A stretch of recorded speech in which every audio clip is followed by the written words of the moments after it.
But when you're creating a narrative story, the first thing you have to decide from a distribution standpoint is where should that story live? Because every story has a natural home. If you have something that is very deep and internalized kind of stream of consciousness, it is very difficult to do that on stage because you just have a person standing there staring off into space. They make a crisis decision and then they leave. You don't know what happened.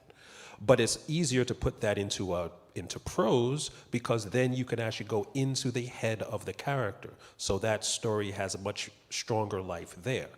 If you're talking about interpersonal things where things are decided through dialogue, that natural home for that story might be a play because that's how conflicts get resolved in that medium.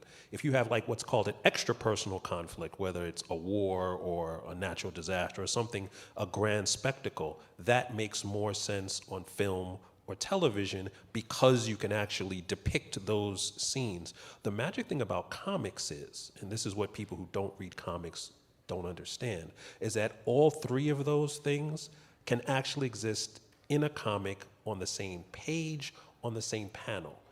Because we have captions and we have thought bubbles, although we don't really have thought bubbles anymore, nobody does that anymore.